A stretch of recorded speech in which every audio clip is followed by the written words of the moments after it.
Off-speed pitch. Hangs in there. Strike two, 0-2 on Guest. That pitch there is what made Maddie such a dominant pitcher when she was the pitcher and conference player of the year when she was a freshman. Or freshman and pitcher of the year, I should say. That off-speed pitch fooled a lot of hitters. Guest waits for that, but lifts it in the air. Hangs up enough for Stokes to make all three plays in the inning. Oh, another 1-2-3 for Bennett.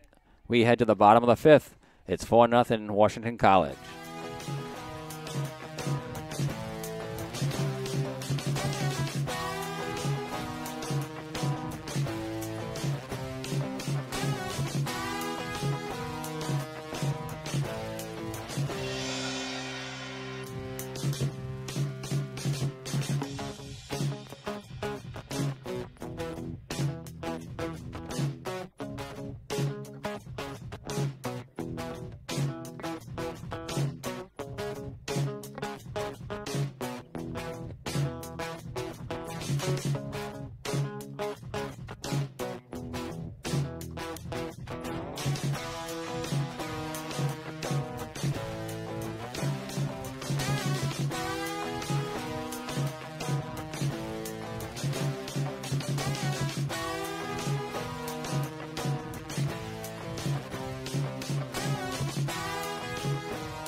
Shortstop Robbins leads off an inning again.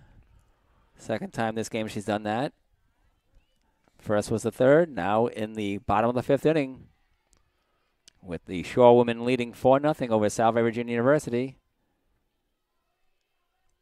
Coming to you from the Fortune Road Athletic Complex in Kissimmee, Florida. Definitely not a bad place to spend a day watching softball by any means. And by day, Connor means more than one game. Yeah. We are in our second game each. It's just after 6 o'clock on Thursday, March 14. 2-0 count on Robbins.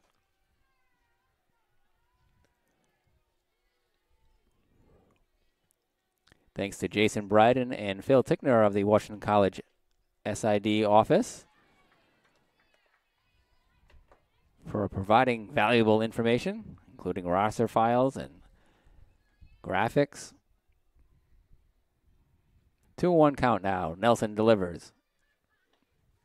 Away for ball three. Jason celebrated a birthday on Tuesday back at home. I got to celebrate it by watching our women's lacrosse team beat Coast Guard 18-7. So he was very happy about that. Where was that game played, Connor? Back in Chestertown, Kibler Field at Roy Kirby Jr. Stadium. It was a very nice weather day back at home. Was it a spring break trip for Coast Guard? Yes. Because that's a pretty good travel. Yes, it was, yep. Well, I'm assuming it was anyways, because otherwise you're right. Especially for a 1 o'clock game on a Tuesday, I would have to assume that's what it was. Coast Guard coming from New London, Connecticut. Yep. Not too far from Seahawk Land in Newport, Rhode Island. Their men's team came down for a spring break trip 2 seasons ago, so it wouldn't surprise me if their women's team was doing the same this year. Count is full on the leadoff batter here in the fifth inning. Robbins, the shortstop. 0 for 1, a walk and a run scored in the first, grounded to third in the third.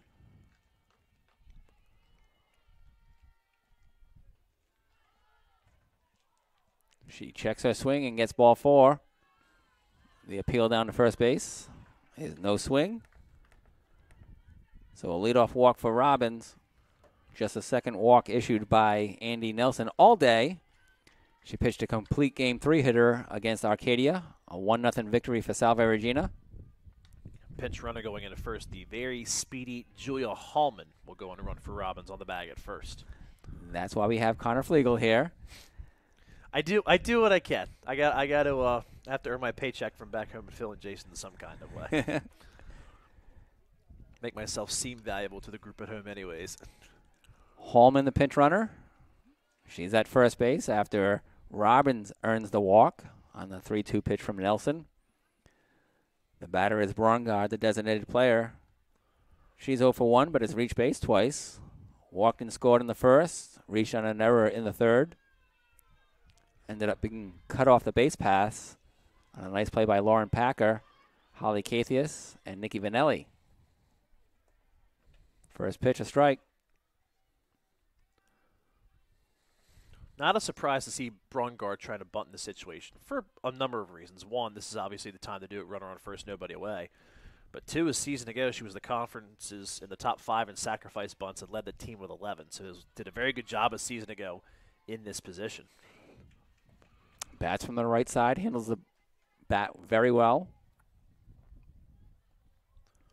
Had a couple of crucial sacrifices last year. Washington's run in the conference tournament, which they made the tournament as the last seed with a sweep on the last day of the season, then beat the conference's top seed Gettysburg on the opening day of the tournament.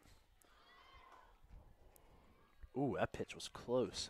A graduate from Salve Regina, the class of 2016, led the nation in sacrifice hits. Melissa Figueredo. Nice. It's always one of those underrated categories, especially in the sport of softball where you see sacrifices so often.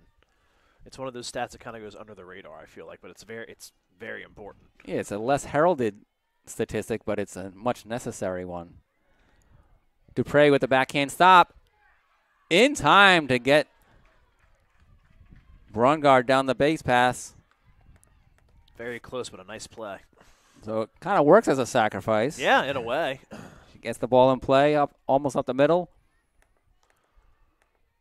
It was a nice job by her to recover, really, because that ball could have eaten – well, it did eat her up a lot. It very easily could have allowed Brungard to reach it first, but a nice job of staying down on it, getting the throw there in time. And you told us Holman was quick. She was already on the bag at second. Yep. Bennett, the batter. If Holman gets a good jump, it's hard to throw her out. But that's one thing Julia struggled with the last year plus this year is getting good jumps on the base paths.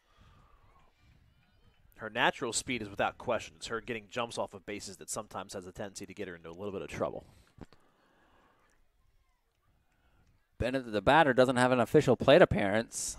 A walk and a hit by pitch. And Bennett, the pitcher, is outstanding. Just one hit against. She did issue a walk. Both of those came in the same inning, but she has not allowed the Seahawks to score. Looking to help herself here with a 4-0 lead, wanting to add more.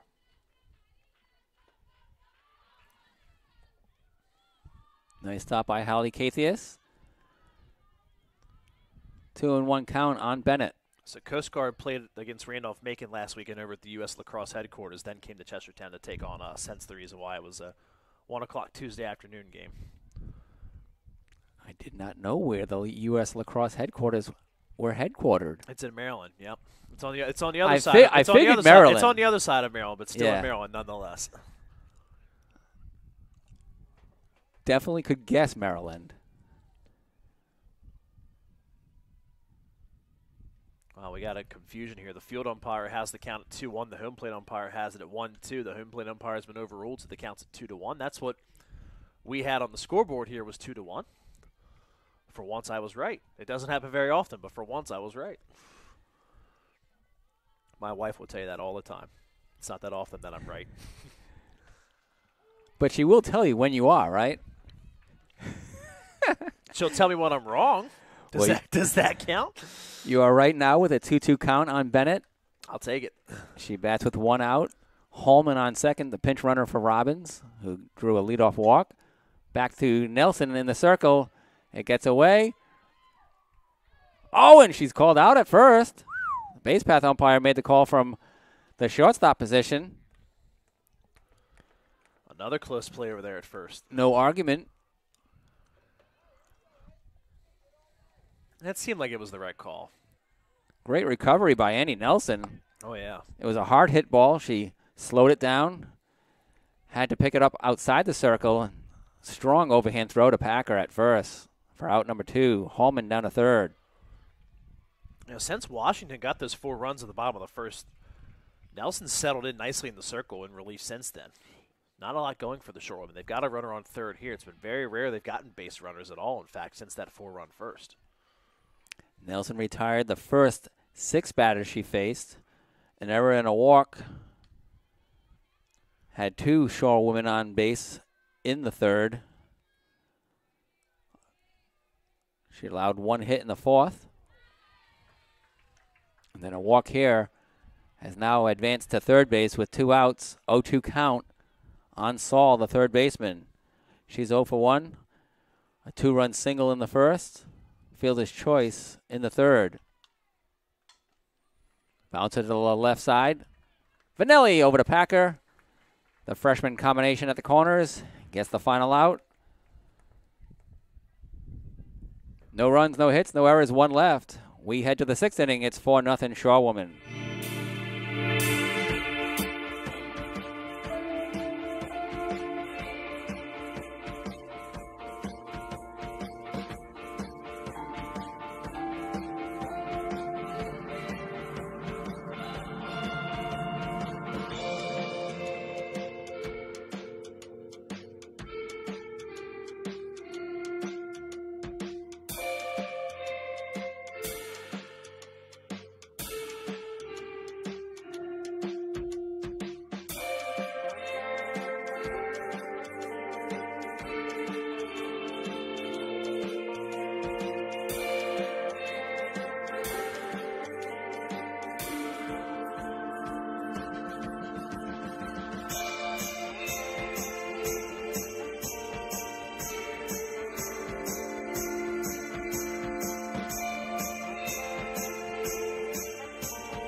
Karina Bushy will be the pinch hitter to lead off for Salve Regina in the top of the 6th. Seahawks trailing 4-0 against Washington College here in Kissimmee, Florida. Ed Habershaw and Connor Flegel on the call for NCAA Division III softball action. Bushy, a junior from Waterford, Connecticut, getting some action in right field earlier in the week. And now pinch hitting here for second baseman Kendall Dupre. That's the 9th spot in the batting order for Salve Regina. Dupre bounced out to first baseman DiMarcello unassisted in the 3rd inning. First pitch grounding to shortstop.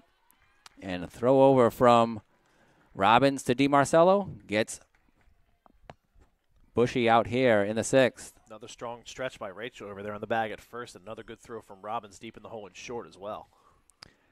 Turns the lineup over to Nikki Vanelli. She has the only hit for Salve Regina against Bennett. That was a 3rd inning single. Bounces this first pitch to Robbins. And in time. 2 outs quickly here in the 6th inning. Robbins to DiMarcello yet again. That combination working wonders defensively.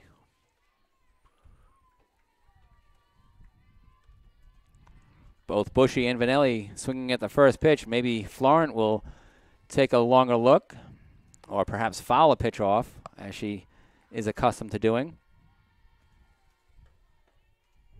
She watches strike 1 go by.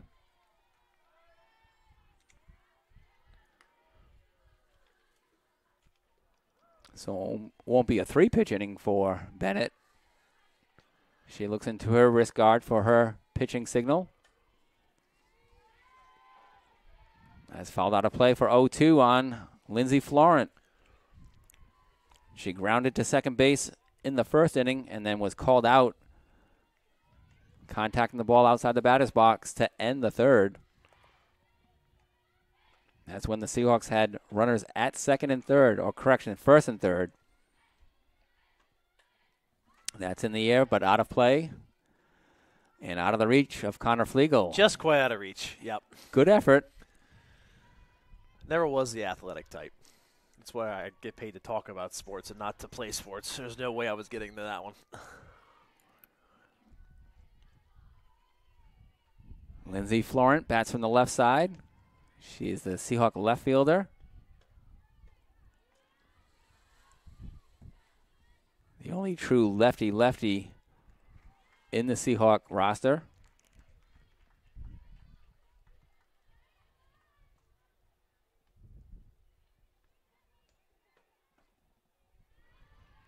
Evens the count at 2-2.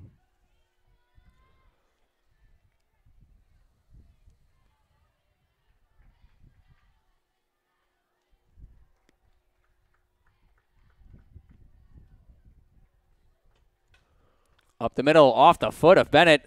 Shortstop with a chance. Not in time. It'll be a single for Florent.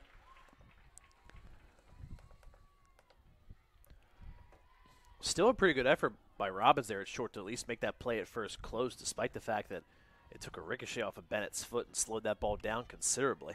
It was a good carom that Robbins was able to get a strong throw over to DiMarcello. Florent beats it out. Just a second hit for the Seahawks. That comes with 2 outs. And now Amanda Riley at the plate. Lindsey Florent runs down to second with a stolen base. Maybe that's the spark that Seahawks need to sort of get things going here, down by 4 runs and quickly running out of outs down to the last 4 outs to work with, too.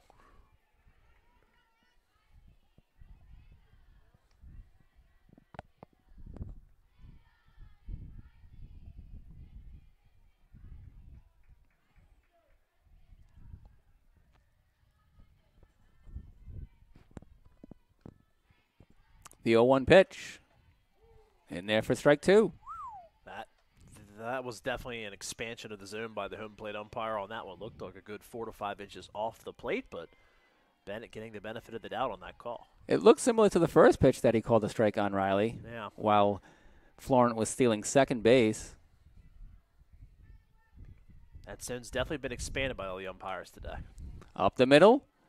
Under second baseman into center field. An RBI single for Riley. She tries to stretch it to second. She's safe.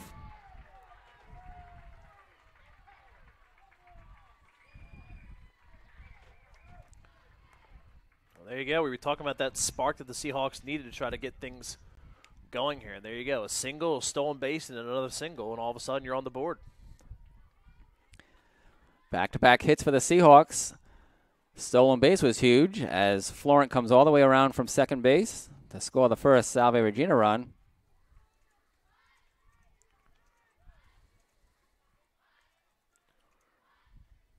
"4-1 the score here in the top half of the 6th inning. At the plate is Maddie Machado. Pitch inside for a ball. All this coming with 2 outs.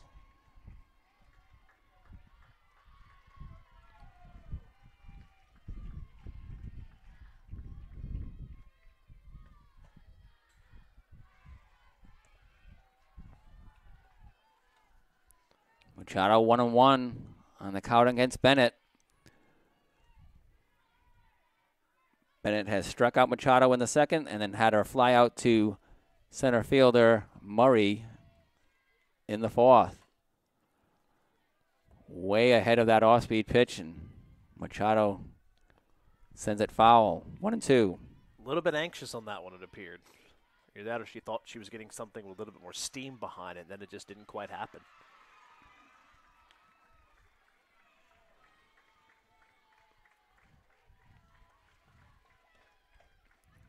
Swinging a foul tip into the mid. Strike 3. Down go the Seahawks in the 6th, but they score a run on 2 hits, no errors, and 1 left. We head to the bottom of the 6th. It's 4-1, Washington College.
Kendall Dupre back in at second base after being pinch hit for by Karina Bushy. Coach Iaquinto has done an outstanding job of getting all 17 Seahawks into some action down here in Florida, including day one, with a 1-0 no-hitter by Andy Nelson, followed by a mercy rule loss to Olivet. The Seahawks had all 17 see action on day one. Andy Nelson pitching here, and we have a pinch hitter for the home team Shaw women. It'll be Brittany Walker to pinch hit for Washington here. 2 for 6 with a couple of RBIs and a walk in her opportunities at the plate so far this year. First pitch misses for a ball. Next one in for a strike. 1-1 on Walker. She's pinch hitting for the right fielder Haran. We're in the bottom of the 6th inning. Score is 4-1. Washington College with the lead. All 4 runs for Washington in the first inning. Salve scored its run in the last at-bat of the top of the 6th. It's been relatively quiet for Washington since that 4-run first.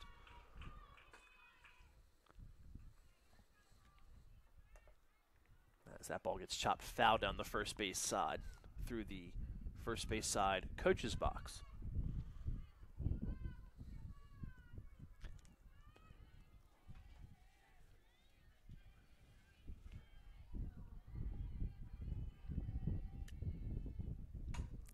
Line into left center, dropping one hop to Megan Guess. She gets it in quickly. It's a single. That ball was smoked out there toward left center field on that play, but a good job really by the Seahawks defensively there, done by the center fielder Guess to get over and keep that one from getting all the way to defense and potentially being a double. All 3 Seahawk outfielders playing relatively deep, so she was able to cut that off at a good angle.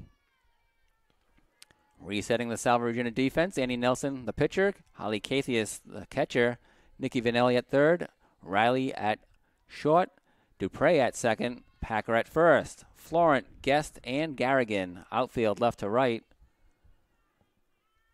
Pinch hitter Walker on first base with the leadoff single. Grace Murray, the center fielder, at the plate. 1-1 count on her. She's 0 for 2 with a pair of strikeouts, both against Andy Nelson. Andy Nelson in a relief for starter Julia Kurt. She's looked very good in relief today also. If she starts this game might be entirely different than what we're sitting here talking about right now, perhaps. She had her start in the earlier game today. 1-0 win against Arcadia University. Andy pitched 3-hit shutout ball. Did not allow a walk. Her 2 walks on the day have come here against the Shaw woman. That's bunted foul. 2-2. The Shaw women just have 2 hits against Andy Nelson in 5+ innings.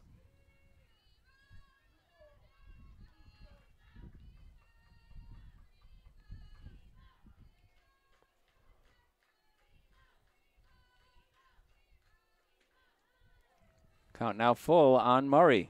Washington once again out hitting an opponent, something they've done 7 out of their 12 games so far this season. Earlier today, they wound up even in UMass Boston hits with 9, but despite all the hitting success, or at least what appears to be hitting success, the Shore women sitting with just 3 wins on the season so far. They haven't been able to really translate that yet. That's grounded fair down the third base line. Vanelli with a dive, but doesn't come up with it. Florence sent it back into Riley. Back-to-back singles off of Andy Nelson. Both were hard-hit balls. It looks like I might be getting a change here, perhaps in the circle. Pinch hitter Walker, followed by center fielder Murray. Both have hit the ball hard and safe against Nelson. Back-to-back singles. Seahawk outfield doing a good job limiting him to singles. Iaquinto heads to the circle. High five for Nelson. Taps her back. She'll bring in another reliever, Courtney Lotta, sophomore from Lowell, Massachusetts. Nelson greeted by applause from the fans and her teammates as she heads to the dugout. And Lotta giving the ball to help get out of this 6th inning jam. 2 runners on for the Shorewoman. Nobody out. Courtney Lotta to take her warm-up tosses.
First pitch from Courtney Lotta misses high, and it's a wild pitch that allows both runners to Walker to third, Murray to second. Lotta to face. It's Vieira. 1-1 count now on the left fielder. She's 2 for 3. Pair of singles sandwiched around a strikeout that came against Andy Nelson. 1-2 after that foul. Great job done by Nelson in relief today, allowing just those 3 hits over 4 2/3 innings. As you mentioned, essentially her second start of the day, as the starter Julia Cowd only lasted, a third of an inning earlier today? So essentially Nelson's second start, and she did very well.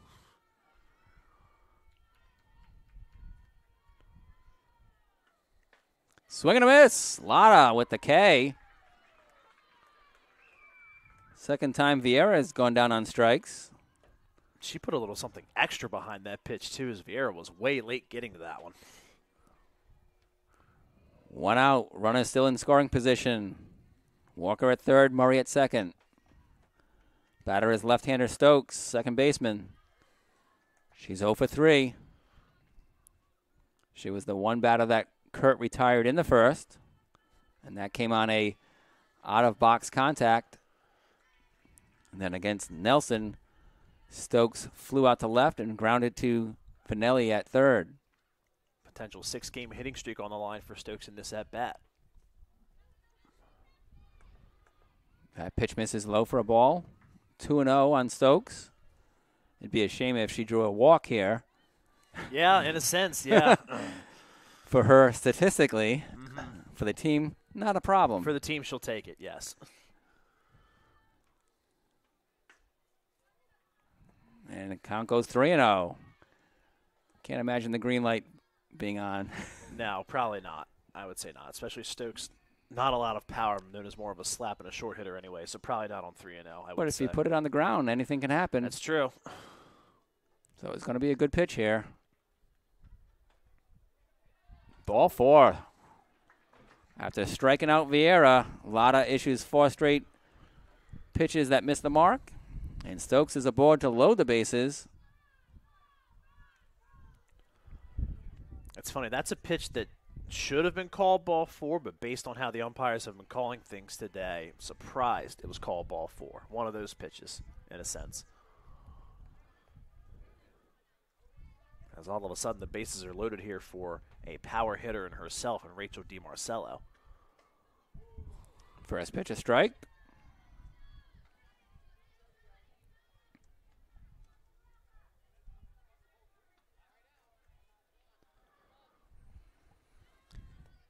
DiMarcello, 1 for 3, first inning single, scored in a 0-2 hole here against Courtney Lotta. Lotta, one of 4 Seahawk pitchers, all in the class of 2021. sophomores. Wow. So a year experience under their belt after being the sole Seahawk pitchers as freshmen. Swing and a miss. Second strikeout for Lotta. She gets DiMarcello to miss on that pitch outside.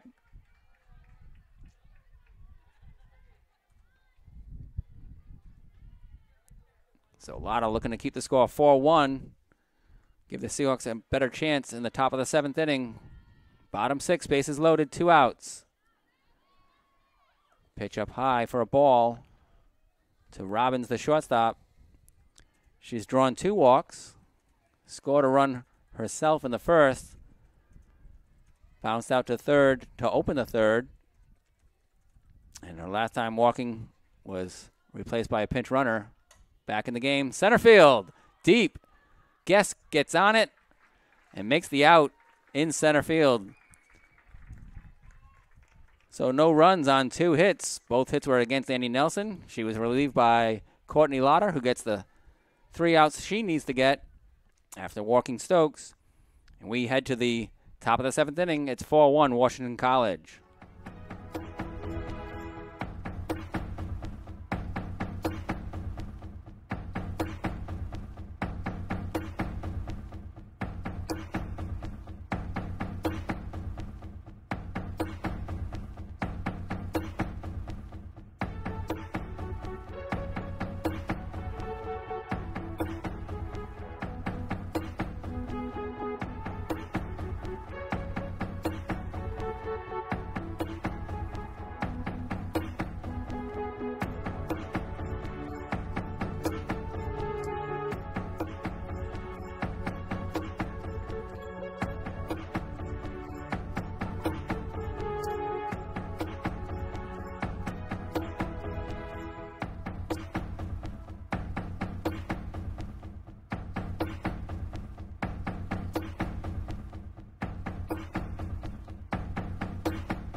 Shadows are creeping in here in the top of the 7th inning as Holly Cathius leads off with a grounder to third baseman Saul over to DiMarcello.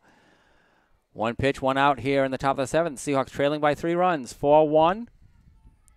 No lights are on yet. We are the final game here at the Fortune Road Athletic Complex. Which I kind of figured we would be before this game started, considering this game got going underway, about an hour later than it was expected to.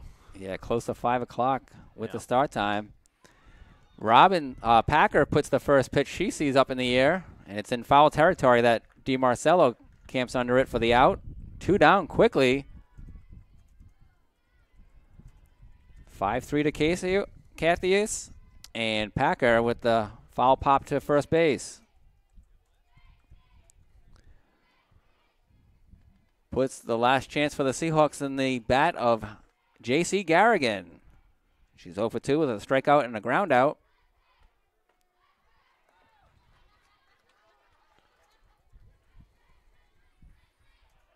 First pitch strike to Garrigan. Base is empty here in the 7th inning. Seahawks trail by 3. The fan base is growing as players and fans from other games say, hey, there's one more game going on. Let's check it out. Makes the attendance numbers look a little bit better at the end of the day, doesn't it? Or at least I'd like to think so. 4-1 the score. 0-2 the count. J.C. Garrigan facing Bennett in the pitching circle. Puts it in the air. Shortstop. Robbins under it for the final out. Another 1-2-3 inning for Bennett. A well-deserved victory for the Shorewomen. They win 4-1 over Salve Regina. Good effort by Bennett in the circle today for Washington to bounce back from an opening game today in which she got the start and lasted just an inning and a third, allowing 5 runs, only 2 hits, but walked 5 in that start earlier today against Mass Boston. So definitely a good bounce-back effort for her today to pick up a win in pretty dominating fashion, all things considered, against the Seahawks. Just 3 hits allowed by Bennett, issued 1 walk, so 4 base runners. The Seahawks did get a run across the board in the 6th on consecutive base hits by Lindsey Florent and Amanda Riley. Salve Regina splits its 2 games today, winning 1-0 over Arcadia University. That school's out of Pennsylvania. But as the Seahawks go up against the school from Maryland, Washington College with the win, 4-1 here. My thanks to Connor Flegel for joining us on the broadcast, giving us some insight into the Shaw women. My name is Ed Habishaw. Thanks for joining us today. We have one more game, and that's on Friday evening, a 6:30 start from Claremont, Florida, as the Seahawks will face Juniata, another school from Pennsylvania, in the final game from Florida. Have a great night, everybody.